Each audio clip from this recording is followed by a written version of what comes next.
ఒక్కసారి ఆలోచించండి. ఇండియాలో వేలాది సూపర్ మార్కెట్లు ఉన్నాయి, కానీ లక్షల మంది ప్రతి నెల ఒకసారైనా డీమార్ట్కే వెళ్తారు. ఒకప్పుడు ఇండియాని ఏలిన బిగ్ బజార్ ఈరోజు చరిత్రలో కలిసిపోయింది. కానీ అదే సమయంలో డీమార్ట్ మాత్రం దేశంలో అత్యంత లాభదాయకమైన రిటైల్ కంపెనీల్లో ఒకటిగా ఎదిగింది. అసలు ఈ మ్యాజిక్ ఎలా జరిగింది? ఇది కేవలం సూపర్ మార్కెట్ కథ కాదు. తక్కువ ధరలు, తక్కువ ఖర్చు, ఎక్కువ లాభం అనే ఒక సింపుల్ ఫార్ములాతో భారత రిటైల్ ఇండస్ట్రీని మార్చేసిన కథ. ఈ వీడియోలో డీమార్ట్ ఎలా ప్రారంభమైంది, దాని సక్సెస్ వెనుక సీక్రెట్స్ ఏంటో పూర్తిగా తెలుసుకుందాం. డీమార్ట్ వెనుక ఉన్న వ్యక్తి రాధాకృష్ణ దమానీ. స్టాక్ మార్కెట్ ప్రపంచంలో మిస్టర్ వైట్ అండ్ వైట్గా ప్రసిద్ధి పొందిన ఈయన ఇప్పుడు తెల్లటి దుస్తులే ధరిస్తారు. స్టాక్ మార్కెట్లో దశాబ్దాల అనుభవంతో ఒక విషయం ఆయనకు బాగా అర్థమైంది: వ్యాపారంలో వేగం కంటే క్రమశిక్షణ ముఖ్యం. 2002లో ముంబైలోని పోవాయిలో మొదటి డీమార్ట్ స్టోర్ ప్రారంభించారు. ఆ సమయంలో Big Bazaar, Spencer's, Reliance Fresh వంటి పెద్ద కంపెనీలు అప్పటికే మార్కెట్లో ఉన్నాయి. చాలామంది ఇంకో సూపర్ మార్కెట్ వచ్చింది, ఎక్కువ కాలం ఉండదు అని అనుకున్నారు. కానీ దమానీ లక్ష్యం మాత్రం చాలా క్లియర్: అత్యంత అందమైన స్టోర్ నిర్మించడం కాదు, అత్యంత తక్కువ ధరలో మంచి నాణ్యత ఇవ్వటం. అదే డీమార్ట్ విజయానికి మొదటి అడుగు. డీమార్ట్ ఇంతలా సక్సెస్ అవ్వడానికి కొన్ని సీక్రెట్స్ ఉన్నాయి. అవేంటో చూద్దాం. మొదటి సీక్రెట్: స్టోర్ ఓనర్షిప్. డీమార్ట్ ఎక్కువ స్టోర్లను అద్దెకు కాకుండా సొంత ప్రాపర్టీలోనే నిర్మిస్తుంది. దీనివల్ల ప్రతి నెల భారీ రెంట్ ఖర్చు ఉండదు. దీర్ఘకాలంలో కోట్ల రూపాయలు సేవ్ అవుతాయి. ఈ సేవింగ్స్తో కొంత భాగాన్ని కస్టమర్లకు తక్కువ ధరల రూపంలో అందిస్తుంది. రెండో సీక్రెట్: ఎవ్రీడే లో కాస్ట్, ఎవ్రీడే లో ప్రైస్. డీమార్ట్ ఫాలో అయ్యే ప్రధాన సూత్రం ఎవ్రీడే లో కాస్ట్. అంటే కంపెనీ తన ఖర్చులకు వీలైనంత తక్కువగా ఉంచుతుంది. దాని ఫలితంగా ఎవ్రీడే లో ప్రైస్ అంటే ప్రతిరోజు తక్కువ ధర.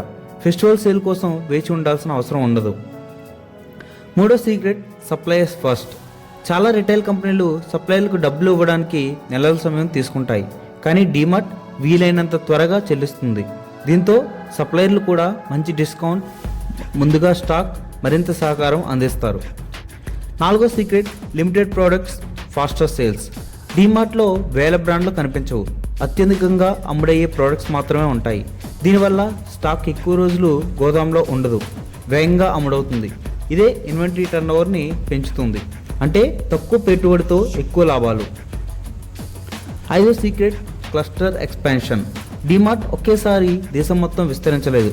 ఒక ప్రాంతంలో బలమైన నెట్వర్క్ నిర్మించిన తర్వాతే మిగతా ప్రాంతాల్లోకి ప్రవేశిస్తుంది. దీంతో ట్రాన్స్పోర్ట్ ఖర్చులు తగ్గుతాయి, సప్లై చైన్ మరింత సమర్థవంతంగా మారుతుంది. Sixth secret: zero glamour, maximum savings.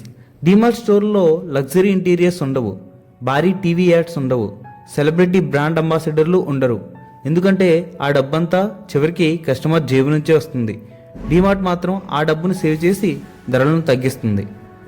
Seventh secret: private label products. డీమార్ట్లో D Home, Dutch Harbour, Premia వంటి సొంత బ్రాండ్లు కూడా విక్రయిస్తారు. ఇవి ఇతర బ్రాండ్లతో పోలిస్తే డీమార్ట్కి ఎక్కువ లాభాన్ని తీసుకొస్తాయి. కస్టమర్కు తక్కువ ధర, కంపెనీకి మంచి మార్జిన్, రెండింటికి లాభమే. ఒకప్పుడు బిగ్ బజార్ భారత రిటైల్ రంగానికి రాజులా ఉండేది. కానీ భారీ అద్దెలు, అధిక అప్పులు, ఎక్కువ ఆపరేటింగ్ ఖర్చులు, వేగంగా విస్తరణ చివరికి ఆ కంపెనీని సంక్షోభంలోకి నెట్టాయి.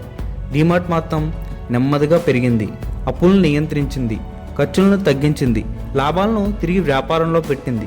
ఇదే ఆ రెండు కంపెనీల మధ్య అతిపెద్ద తేడా. రాధాకృష్ణ దమానీ మనకు చెప్పిన అతిపెద్ద బిజినెస్ పాఠం ఏంటంటే, ఖరీదైన మార్కెటింగ్ కంటే కస్టమర్కు నిజమైన విలువ ఇవ్వడం చాలా గొప్పది. డీమార్ట్ విజయానికి కారణం పెద్ద ప్రకటనలు కాదు, పెద్ద భవనాలు కాదు, ఒక చిన్న సాధారణ సూత్రం: తక్కువ ఖర్చు, తక్కువ ధర, ఎక్కువ నమ్మకం.